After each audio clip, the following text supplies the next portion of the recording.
ভালো নিঠুরে এই করেছ ভালো এমনি করে হৃদয় মোরে তীব্র দহন জালো এই করেছ ভালো এই হ্যাঁ খেয়েছি খেয়েছি কেন খেলাম জানো ওই কালীর প্রসাদ তো মদ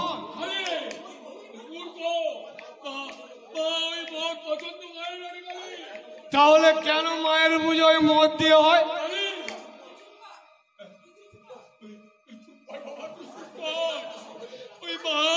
ওই মা শুনলে রাগ করবে বাবা রাগ করবে শুনতে পেলে রাগ করবে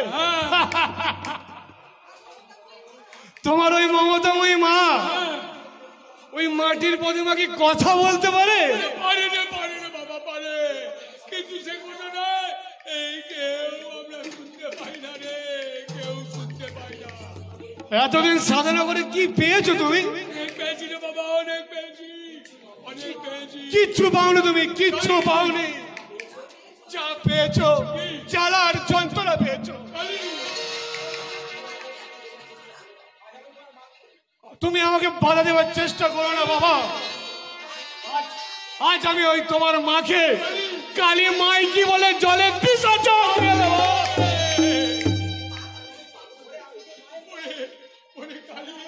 তুই কি পাগল হয়ে গেছিস আমি ওই মায়ের পায়ে এই জমা হয়ে থাকতে চাই বাবা মায়ের ওই রঙা চরণ যারা আমার কাছে গোটা বিশ্ব আধার হয়ে আছে ওই রক্ত কাকির মায়ের সাধনা করে রামকৃষ্ণ ক্যান্সার হয়ে মারা গিয়েছিল রামপ্রসাদ জলে ডুবে মারা গিয়েছিল চলো চলো না বাবা ওই কালীকে ত্যাগ করে আমরা সংসারে গিয়ে কুলদেবতার আরাধনা করি বাবা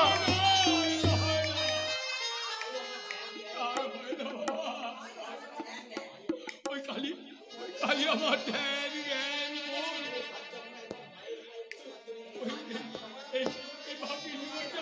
ওই মায়ের পায়ে জমা হয়ে সারাদিন ধরে পড়ে থাকতে চাই চাঁদ সদাগর শিবের পূজারী হয়েও অনিচ্ছা সত্ত্বেও মনসা দেবীর পূজা করেছিলেন বাবা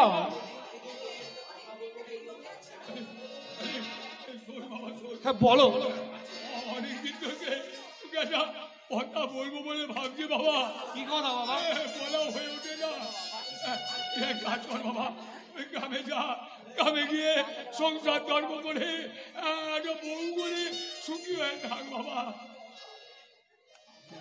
না বাবা না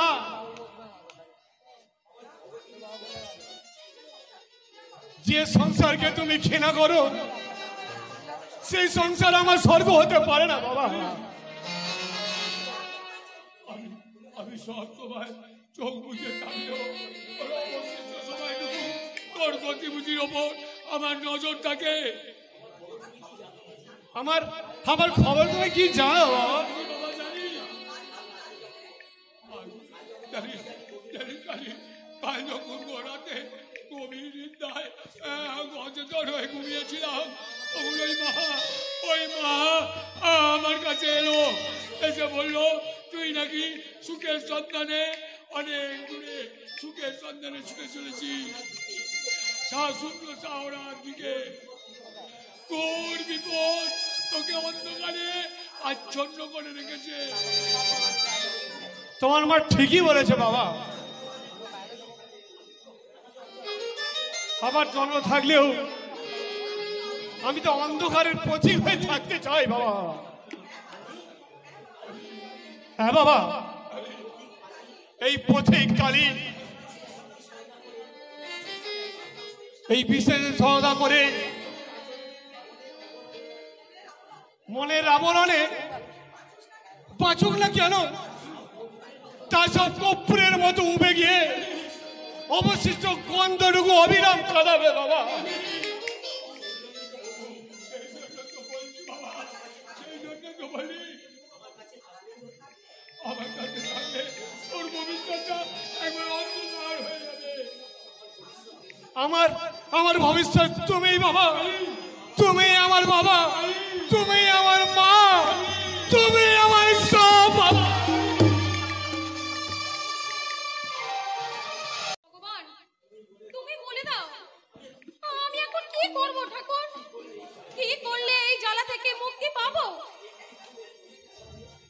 একটি ফুলে দুটি ভ্রমর, ভালোবাসি ভালোবাসি এই সুরে কাছে দূরে জলে স্থলে বাজায় বাঁশি ভালোবাসি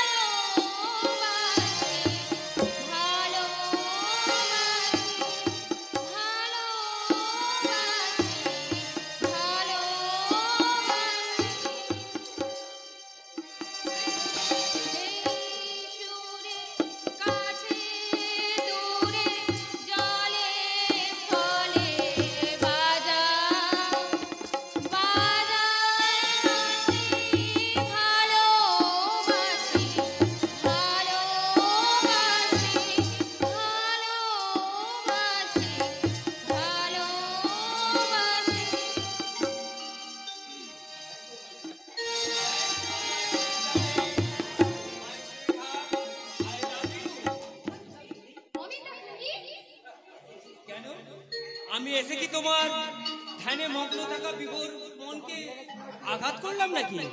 না না, তা ঠিক না। তাহলে কেন কেন তো সংকোচ? এসো, আমি এতবার তোমার হৃদয়ে আঘাত করার জন্য বারবার এগিয়ে এসেছি, তুমি ততবার পিছিয়ে গেছো। তুমি এসো, আমার হৃদয় না। উজাড় করা প্রেম কি তোমার তোমার কাছে শুধুই ছলনা? না না, তোমার প্রেম যে কৃষ্ণের মতোই কৃষ্ণের চাইতেও কম নয়, রামচন্দ্রের মতো উদয়। তাহলে কিসের এত বাধা? এসো মল্লিকা, তুমি সমস্ত বাধা অতিক্রম করে আমার আমার এই প্রেম প্রীতি ভরা বুকে তুমি আশ্রয় নাও। একবার বলো অমিত, আই লাভ ইউ। ভালোবাসার ভাষা আমি হারিয়ে ফেলেছি। তাহলে এসো। কি করে যাব? কে যেন পেছন থেকে মরণ আত্মনাদ করে বলছে, মল্লিকা তুমি যেও না, দাঁড়াও, আমিও যাব তোমার সঙ্গে। ওটা তোমার শোনার ভুল। আসলে তো তুমি বেল ফুল। তোমার মৃদু গন্ধে অনেক মধুকর ছুটে আসবে। তুমি তাদের ডাকে সাড়া না দিয়ে নিজেকে মধুবিহীন পলাশ ফুলে পরিণত করো। তাতে ফুল ফুটলেই তার গন্ধেই মধুকর আসবে, তাই বলে কি নিষ্পাপ নির্বাক ফুল পারে বাধা দিতে? ভ্রমণ না এলে মাধুর্য কি থাকে? স্বীকার করছি, কিন্তু সেই ফুল যদি দেবতার সেবায় না লেগে কীটের বিষাক্ত কামড়ে মাটিতে ঝরে পড়ে, তাহলে বলো মল্লিকা, তার সার্থকতা কোথায়? আহ, লোভ আমাকে ভিখারিনী করতে ব্যাকুল হয়ে উঠেছে। তুমি আমাকে ভালোবেসে আমার হাতটা ধরো, আমি তোমাকে নিয়ে যাব শূন্যে, মহাশূন্যে, যেখানে অবস্থান করবে শুধু তুমি আর আমি। অমিত, দেবী দুর্গার মতো অক্ষয় স্মৃতি হয়ে থাকবে তোমার আর আমার প্রেমের ভালোবাসা। সেই মন্দিরেতেও যাত্রীর সমাগম হবে না, কেউ ভিড় করবে না, অবৈধ বলে ঘৃণায় থুতু ছেটাবে। তাহলে কেন অবকার মন্দির নির্মাণ করব? মল্লিকাকে নিজের ইচ্ছে করতে দাও, তাকে জোর করে কুলসিত করো না। বেশ, ইচ্ছার বিরুদ্ধে জোর করে আমি তোমার গতিবিধি নষ্ট করতে চাই না। তুমি যেদিন নিজের ইচ্ছায় আমাকে দুহাত বাড়িয়ে ডাকবে, সেই দিন আমি তোমার অন্তঃপুরে প্রবেশ করব আমার ইচ্ছায়। আমি এখন চললাম মল্লিকা। একজন আমাকে যৌবন নদীতে নৌকা ভাসিয়ে নৌকা পারাপার করতে চায়, আর একজন আসার সিগন্যাল হাতে দাঁড়িয়ে আছে ঘর বাঁধার জন্য। কে আপন, আমি না কালী? সেই ভালোবাসা বুক ভরায় আশা আবার আসে যদি ফিরে, সেই ভালোবাসা বুক ভরায় আশা আবার আসে যদি ফিরে। জীবনের গান যায় যদি থেমে, ভুলো না তুমি কভু ভুলো না, ভুলো না তুমি কভু ভুলো। আরে ছাড়ুন তো বাবার মতো, গায়ে কাঁচা হলুদ আর তেল মেখে চিতায় উঠবেন? হ্যাঁ ঠিকই। হ্যাঁ কি যেন বললেন? বলছি আপনার তো স্ত্রী আছে। ছিল, কিন্তু আর নেই। ওকে আমি তাড়িয়ে দিয়েছি। দূর ছাই, তালাক দিয়েছি। পালাবে না তো কি ঘর করবে?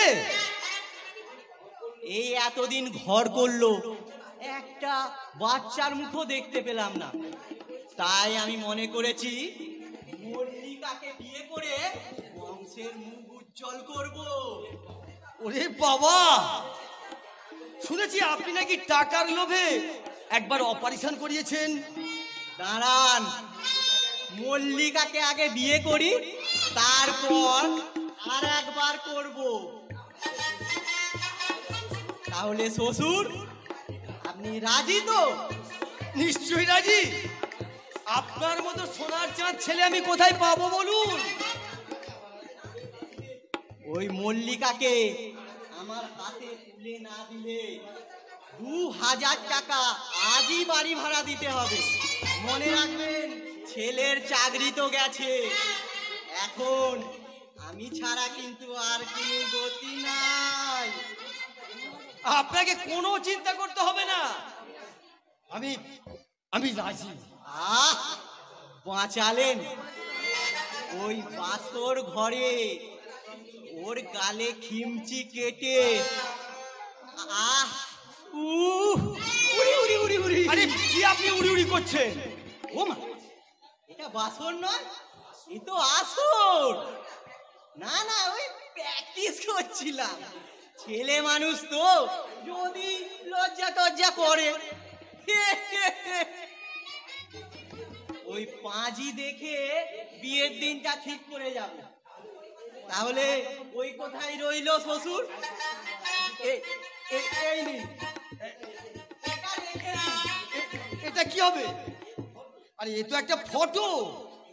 এই কটা দিন মল্লিকা যদি আমার জন্য কাঁদে, তাই ওটা দিয়ে ওকে ভুলিয়ে রাখবেন। আউ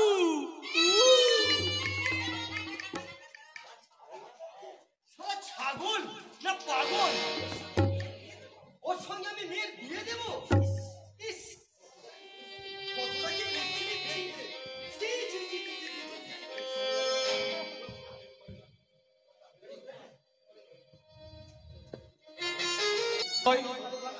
ছলনার আশ্রয় নিয়ে আমি মল্লিকার কোমল অঙ্গে আঘাত করতে চাই না। আমার অভিলাষ হলো ছোট্ট একটা নির্ণয় করে ওকে নিয়ে আমি সংসার করতে চাই।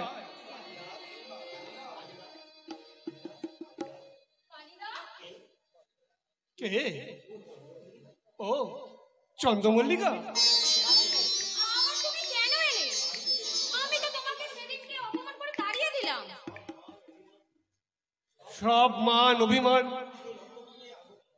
ফুলের অন্তঃপুরে বিসর্জন দিয়ে আমি নতুন ভাবে তোমার কাছে কালীরা, আমি তোমাকে একটা উপহার দিতে চাই।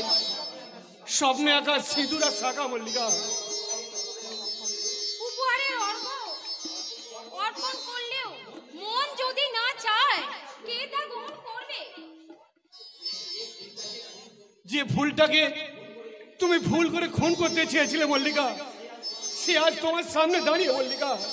হয় হয় তুমি তাকে খুন করো, না হয় সন্ধির হাত বাড়িয়ে দাও মল্লিকা।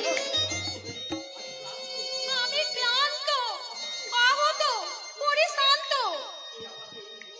কে আমাকে সেই মরুময় পথ থেকে নিয়ে আসতে ব্যাকুল হয়ে ছুটে যাবে? আমি যাব। আমার মল্লিকাকে আমি বুক দিয়ে আগলে রাখবো। কালিদা, তুমি পুরো, তোমাকে বরণ করতে অনেক সুন্দরী রমণী এগিয়ে আসবে। কেন জীবন যুদ্ধে এই পরাজিত মল্লিকার পাশে গুঞ্জন করছো? মন চেনে মনের মানুষ। আর তুমি যে আমার চোখে স্বর্গের অপ্সরার চাইতে অনেক বেশি। তুমি যে বিশ্ব ফুলা অপরূপ মল্লিকা। আমার জীবন ফুলের মতোই। জানি না এই ফুল কোন দেবতার পদসেবায় ফুটেছে।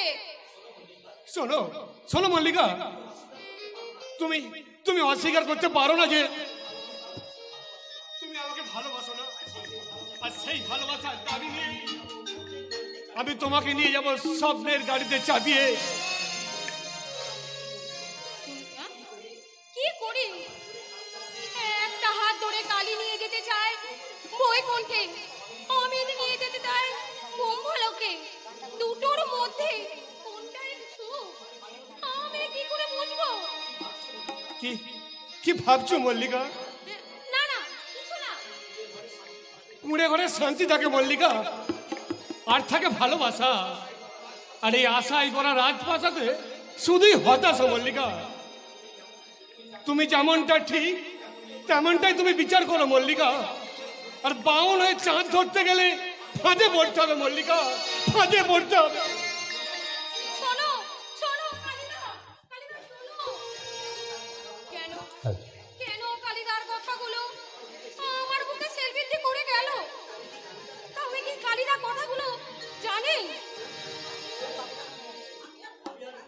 আমি আর ভাবতে পারছি না। তুমি আমার মৃত্যু দাও ঠাকুর, তুমি আমার জীবন অঙ্কটাকে জানি না মেলাতে গিয়ে কি পেলাম, আমি কি পেলাম? জীবন অঙ্কটাকে জানি না মেলাতে গিয়ে কি পেলাম, আমি কি পেলাম? শূন্যটাকে। আজ তোকে ভগবানও বাঁচাতে পারবে না। মালিক,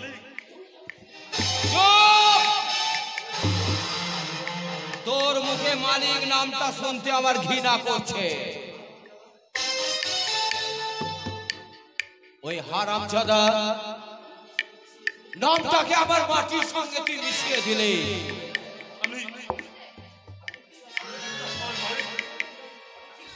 আমি ठीक समय मत बोमा मारने के लिए उसी जगह गया था, लेकिन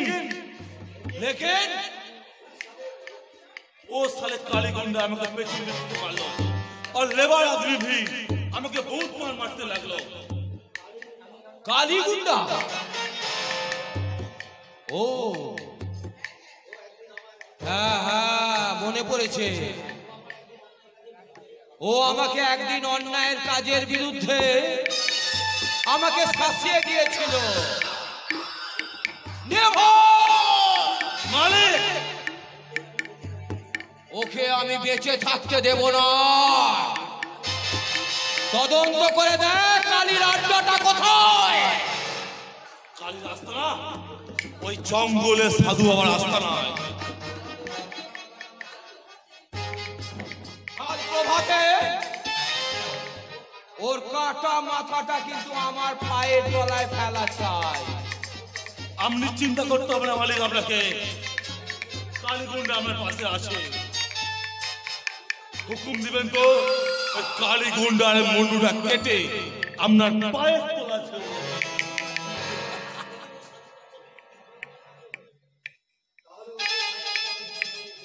তাহলে তাহলে যদি ওই সাধু বাবা তোমাকে বাধা দেয়, ওকে না মায়ের প্রসাদ করে দিবি। পাপীর উন্নত শের ছোট লোকের পায়ের মতো স্বীকার করে পরাজয়ের অগ্নি শিখায় উত্তীর্ণ হবে না।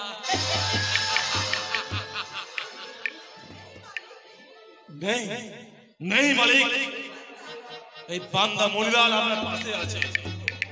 হুকুম দিলেন তো ওই মনিলাল ওর মুন্ডুটা কেটে আপনার পায়ের তলায় মিশিয়ে দেবে। নো নো নেভার, আমি কাঁটা দিয়েই কাঁটা দিব। আমার এগিয়ে যাওয়ার পথে তিনজন শত্রু। Number 1 Kali, number 2 union secretary Malay Banerjee, আর 3 নম্বর ওই নীলকান্ত ব্রহ্মচারী। মালিক, ও সাধু বাবার সাথে আপনার কি ছিল দুশ্মনী?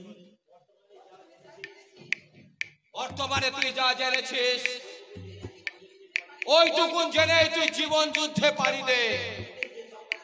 অতীতের যে চক্রান্তের জাল আমি বিস্তার করেছি, সে অতীতের জালের শেষ কোথায় তা কিন্তু তুই জানবার চেষ্টা করবি না। আমার কসুর মাফ করে যে মালিক, আমি যাচ্ছি উস্তারা কালীগুন্ডার নামটা দুনিয়ার খাতা থেকে মুছে দিতে। জয় বজরংবলী, জয় শ্রীরাম।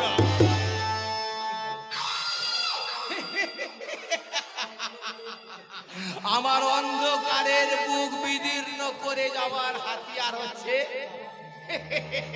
ওই মনিলাল, অবোধ মনিলাল। তুমি জানো না তোমার ঘাড়ে বন্দুক রেখে আমি বাঘ শিকার করে অরণ্য দখল করবো।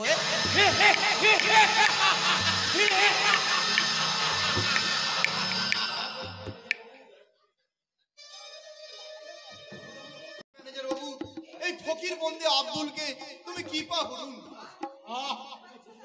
তুমি বুঝতে পারছো না আব্দুল? লেবাররা মিল লকআউট করে মালিকের বিরাট ক্ষতি করেছে।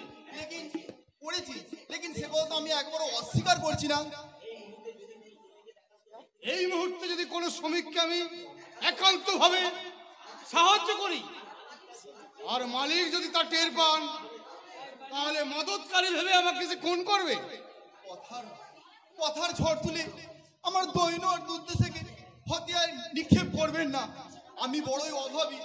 আব্দুল, সংসার গাড়িটা টানতে টানতে তীরের ভাবে মাঝপথে থেমে গেছে। আব্দুল, নৈরাশ্য আমার কণ্ঠনালী চিপে ধরেছে। আজ যেদিকে তাকাই শুধু অন্ধকার। এই অন্ধকার মায়া আলোর পথ কে দেখাবে ম্যানেজার? আধার রাতের তারা তোমায় পথ দেখাবে। নিহারিকার রোশনি যে বড়ই কম ম্যানেজার বাবু। তোমরা যে ভুলটাকে ভুল করে খুন করেছো,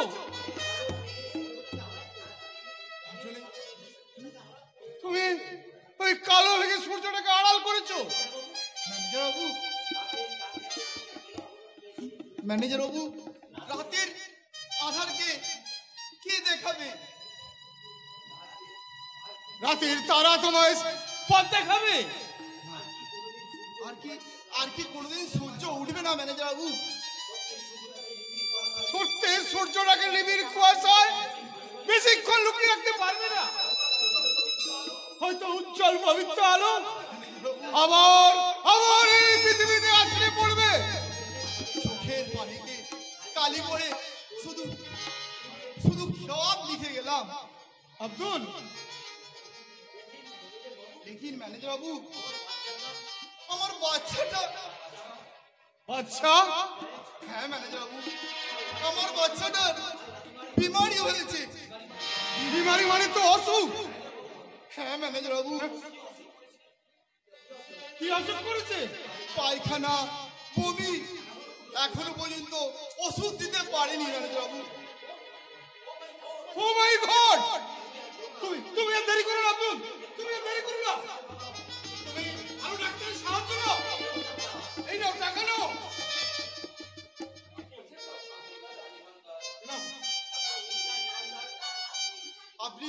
আপনি ইনসান ইমানদার। যদি কোনোদিন এই আব্দুলকে প্রয়োজন পড়ে হয়, মুসলমান আব্দুল তার জান দিয়ে মান বজায় রাখবে। সেলাম ম্যানেজার বাবু, সেলাম, হাজার হাজার সেলাম। আব্দুল, মানুষের বিপদে সাহায্য করাই তো এই বিশাল আনন্দ কিছু নেই গো। কিন্তু আমি তো অন্যায় করলাম স্যার। টের পান নিশ্চয় পুরস্কারের বদলে তোমায় আমি পুরস্কার দেব না স্যার।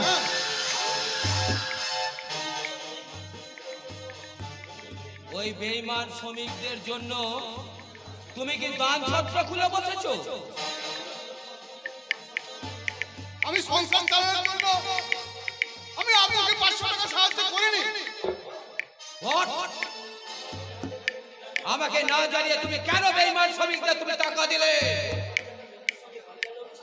ওর বাচ্চাটা মৃত্যুর সঙ্গে পাল্লা লড়ছে, তাই সাহায্যের হাত বাড়িয়ে আমি থাকতে পারলাম না। কে বাঁচবে আর কে মরবে তাতে তোমার কি যায় আসে? এগেন এইরকম ভুল যদি তুমি কোনোদিন করো, তোমাকে কিন্তু আমি কোনোদিন ক্ষমা করব না। Sir, I am very sorry sir. তবে আপনাকে আমি রিকোয়েস্ট করছি,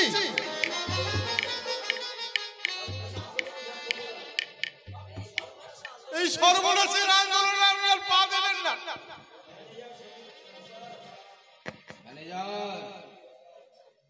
ম্যানেজার সমীর ঘোষাল পরিণতির চাবুক মেরে আমাকে সংযত করতে চায়। আমি আসছি স্যার। ওই সর্বনাশের মশাল হাতে আমি পৃথিবীর শেষ প্রান্ত পর্যন্ত যেতে চাই। আরে আরে মনিলাল জি, কই কই কই আমার অভিনব কালী গুন্ডার মাথাটা কোথায়? আমি কালীর উপর আক্রমণ করেছিলাম, লেকিন ও সালা আমাকে বহুত মারলো। চোরের বাচ্চা! মালিক, মেহেরবানি করে এই বান্দা মনিলালের কসুর মাফ করে দিন। কালী কোথায়? কালী কোথায়? কালী হাজির। যদি পারেন তো এইবার কালীর মাথাটা কেড়ে দিন।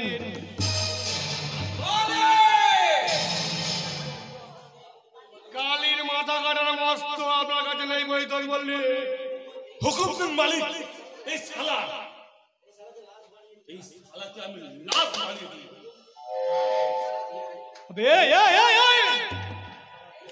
এই শালা বিহারি, এই কালীর হাতের একটা চর খেলে না তুই বিহারের শেষ পর্যায়ে পৌঁছে যাবে। Be silent! তোমার আস্পর্ধা দেখে আমি অবাক হয়ে যাচ্ছি। Get out! I say get out from my house!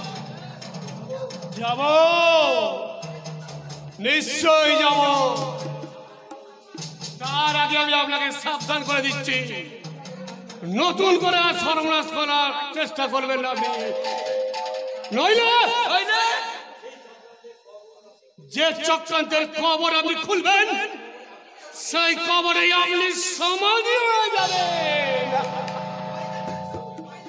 ভয় দেখাচ্ছ? আর সন্ধ্যায় মরবার জন্য তুমি প্রস্তুত থেকো কালী। আমি বোম মেরে গোটা আশ্রম পুরে ছাই করে দেব।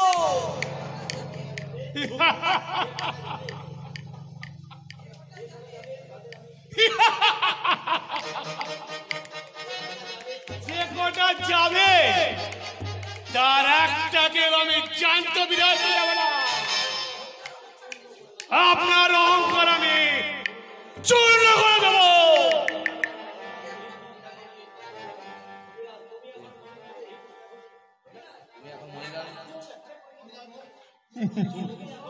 তুমি তুমি এখনো মহিলারে হিম্মত দেখো নি, জিন্দগি বরবাদ করে দেবে।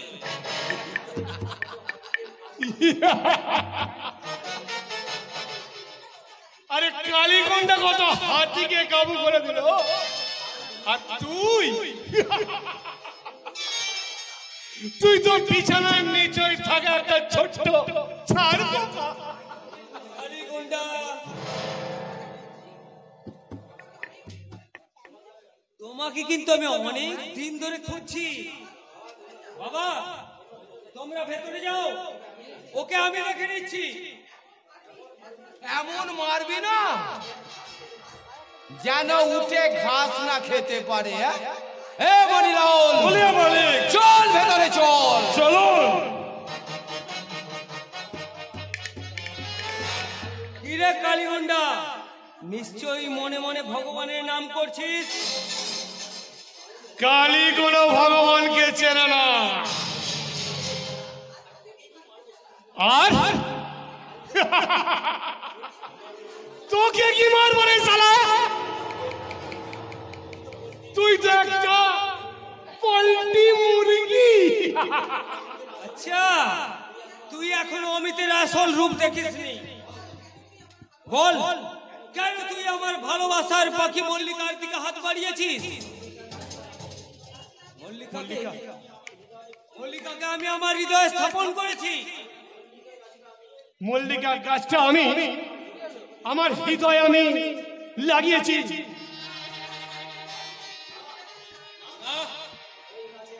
মল্লিকার কাছে মল্লিকা মল্লিকা আমার। আর একবার ওই মল্লিকা নামটা উচ্চারণ করলে তোর ওই কলিজাটা উপরে আমি চলে দেবো। কালীগন্ডা, আমি জানি যে তোরা টাকার লোভে এই সমস্ত নোংরা কাজ করিস। টাকাই তো তোদের জীবনে সবকিছু। হ্যাঁ হ্যাঁ হ্যাঁ হ্যাঁ, টাকা টাকা, আমার অনেক টাকা চাই, অনেক। এই সমাজের গরিব মানুষদের দুঃখ আমি দূর করব। এদের হাসি আমার হাসি, ওদের কান্নায় আমার ফোঁটা ফোঁটা রক্তবিন্দু। তাহলে আয়, কত টাকার বিনিময়ে বল তুই আমার মল্লিকার থেকে দূরে সরে যাবি?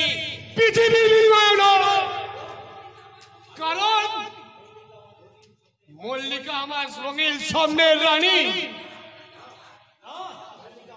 মল্লিকা আমার, ওকে আমি ভালোবাসি। তাই তাই ওই মল্লিকা গায়ের জোরে সিন্ধুকের টাকা উজাড় করে নিয়ে যায়, কিন্তু ভালোবাসাকে নয়। মরবার জন্য তাহলে কিন্তু তুই প্রস্তুত হয়ে যা। হ্যাঁ,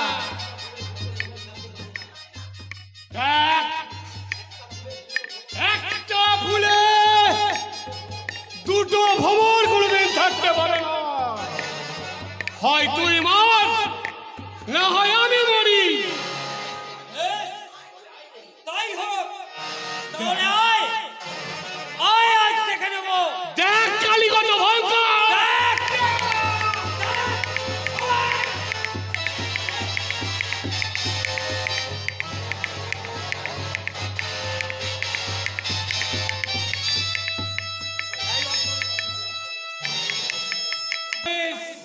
আপনি এর পরেও না করলেও অন্য সকলে করে। সংসার আমার উপর নির্ভর করে বেঁচে আছি সঠিক প্রাণ। আমি আগে জানতাম না যে আন্দোলনের পরিণত ভয়ঙ্কর হবে। চিন্তা করে দেখেন শঙ্কর বাবু, আমাদের লড়াই বাঁচার লড়াই, স্বার্থকে ত্যাগ করে এগিয়ে যাওয়ার নাম লড়াই। তার জন্য চাই শুধু অন্য, ওই পেটে কিল মেরে ধনির বিরুদ্ধে আন্দোলন করা যায় না। হীনতা স্বীকার করে বেঁচে থাকার নাম স্বাধীনতা। আমাদের স্বাধীনতা ওই মুষ্টিমেয় স্বাধীনতা লড়াইয়ের উপর বন্দী আছে, সেই শৃঙ্খলকে ছিঁড়ে ফেলতে হবে। মুলাই বাবু, সেই অধিকারকে ছিনিয়ে আনতে যদি মৃত্যু হয়, সেই মরণকে হাসি মুখে বরণ করে পৌঁছে যাব অমৃত লোকে পুরুষ সিংহের মতো ঝাঁপিয়ে পড়ার নাম বিদ্রোহ। মুলাই বাবু, অদূরে যে বাঁচার সিগন্যাল দেখে এগিয়ে চলেছি, তার শেষ প্রান্তে পৌঁছে সোনার খনি খনন করে বাস্তবে রূপান্তরিত করব। সে কি আমি যে শুনলাম আপনি মালিক পক্ষের কাছে ঘুষ নিয়ে সরে পড়েছেন? আপনি ভুল শুনেছেন শঙ্করবাবু। যতটা রটে তার কিছুটা তো বটে। হ্যাঁ হ্যাঁ, আমি ম্যানেজারের কাছে 500 টাকা নিয়েছি, আমার বাচ্চাটার ওষুধের জন্য নিয়েছি। আমি ঘুষ হিসাবে নয়, অনুদানও নয়, হার নিয়েছি। ঠিক করেছেন আব্দুল ভাই, মানুষের কাছে হাত পাতা পাপ নয়। শঙ্কর বাবুর সামনে মরুভূমি থেকে পালিয়ে গেলেও আর অন্য সবাই ভারতযুদ্ধ হয়ে পড়বে। বেঁচে থাকার নাম বিদ্রোহ। কথা দিলাম, আছি, থাকবো। আমাদের কঠোর ব্যবস্থা নিতে হবে। ওই মালিকের গুন্ডারা আর কোন লেবারের উপরে আঘাত না আনতে না পারে। Very good my friend, don't worry, চিন্তা করবেন না। মনে রাখবেন, আমরা কোনো পাপ কাজ করছি না। বেঁচে থাকার জন্য সার্থকতা ত্যাগ করে এগিয়ে যাওয়ার নামই তো লড়াই। মলয়বাবু, আমার যেন মনে হচ্ছে লেবারদের মধ্যে কেউ বেইমানি ছুরি স্থান দিচ্ছে। আমারও তাই মনে হয়। নাহলে কালকে গোপন যে মিটিং হলো, মালিক জানলো কিভাবে? কাকে সন্দেহ হয়? এখন কিছু বলা যাবে না, কিন্তু সোর্সের মধ্যে যে ভূত আছে, কৌশলে তাকে খুঁজে বার করতে হবে। চলুন ভেতরে চলুন, বাকি সেসব লেখালেখির কাজগুলো আছে সেগুলো সেরে ফেলা যাক। চলুন। অধিকার কে কাকে দেয়, অধিকার কে কাকে দেয়? পৃথিবীর ইতিহাসে কবে কোন অধিকার বিনা সংগ্রামে শুধু চেয়ে পাওয়া যায়? কখনোই নয়, কোনোদিনও নয়। অধিকার কেড়ে নিতে হয়, অধিকার লড়ে নিতে হয়।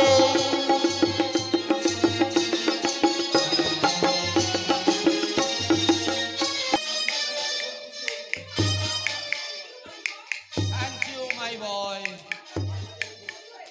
তোমার কাজে কিন্তু আমি খুব খুশি হয়েছি। তুমি রাবণ বিভীষণের ভূমিকায় অভিনয় করে তুমি বিক্ষিপ্ত শ্রমিকদের কথা আমার কানে তুলেছ। তাহলে তাহলে কিন্তু আমি তোমাকে ম্যানেজার পদে বহাল করব। আপনাকে কোনো চিন্তা করতে হবে না স্যার, আমি এর মধ্যেই বেশ কিছু শ্রমিকের মধ্যে বিবেকের জাল বপন করে মলয় বাবুর বিরুদ্ধে তাতিয়ে দিয়েছি। আমি তোমাকে কিন্তু অনেক বড় করে দেব, মনে রেখো পুলক। আমার 6 মাস মিল বন্ধ থাকায় আমার কিন্তু বহুত ক্ষতি হয়েছে। তাই 1 সপ্তাহের মধ্যে মীমাংসা করে আমি ফ্যাক্টরি কাজ চালু করতে চাই। আমি ধীর মস্তিষ্কে বিশ্লেষণ করে যে জাল বুনেছি স্যার, সেই বিস্তারিত জালে ওদের পড়তেই হবে। আমারও তো মনে হয় বাবা, এই সমস্ত বাদ বিতণ্ডার মধ্যে না গিয়ে এটা কম্প্রোমাইজ করাই কিন্তু ভালো। নো নো নো নেভার মাই সন। ওই ইউনিয়ন সেক্রেটারি মলয় ব্যানার্জি আমি যতদিন না দর্প চূর্ণ করব, ওই গেটের সাইন বোর্ডটা খুলে যতদিন না আমার পায়ের তলায় এসে ফেলবে।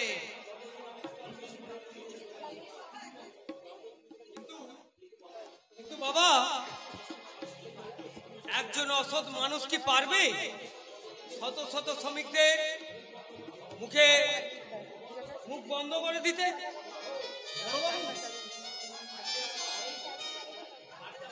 আমাকে হবে বড় হবার এই সুবর্ণ সুযোগ, এই সুযোগ আমি অবহেলা করতে পারবো না স্যার। এখনো ব্যাপারটা চিন্তা করে দেখুন পুলক বাবু। লেবাররা যদি খুনাখোরও জানতে পারে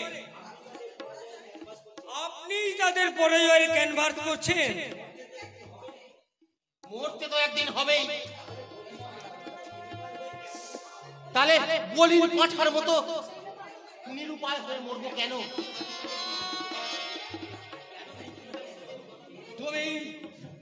তুমি যে বীরত্বের পরিচয় দিয়েছো, মনে রেখো পুলক, এই বিরাট সম্মানের লড়াইয়ে ময়দানে আমি কিন্তু একা। বাবা, হ্যাঁ হ্যাঁ,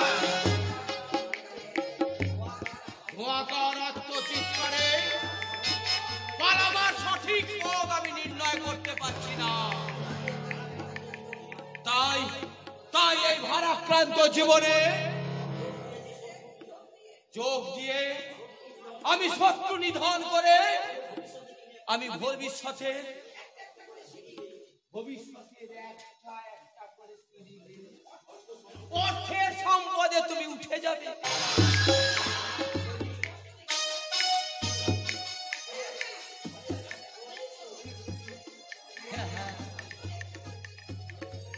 আমি স্পষ্ট দেখতে পাচ্ছি ভোগ বিলাস আমাকে হাতছানি দিয়ে রাখছে। আমি স্পষ্ট দেখছি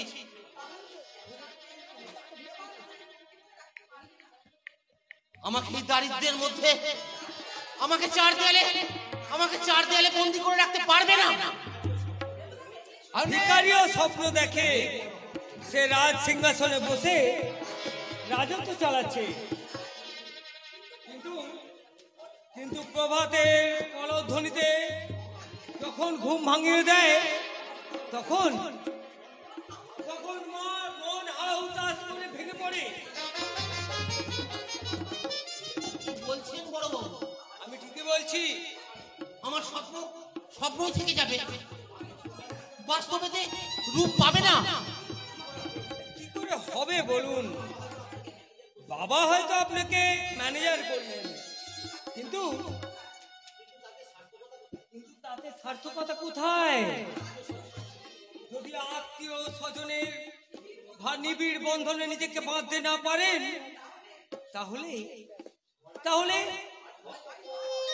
এই ভালোবাসার দাম কোথায় পাবেন বলুন? যে শান্তিপুরে যাওয়ার সিগন্যাল দেখে আপনি এগিয়ে চলেছেন, ওই সিগন্যাল একদিন ভরাডুবি হয়ে যাবে। বড়বাবু, আপনি কি বলছেন? আমি কিছুই বুঝতে পারছি না। জীবন যুদ্ধে আমি পরাজিত সৈনিক হয়ে আমি জীবনযাপন করতে কুণ্ঠিত নই, কিন্তু ভালোবাসাকে আমি পরাজিত হয়ে দেবদাস হতে পারবো না। আপনার হৃদয়ে খাতার পাতায় শেষ অধ্যায়ে এত যন্ত্রণা লুকিয়ে আছে, তা তো আগে কিছুই নেই।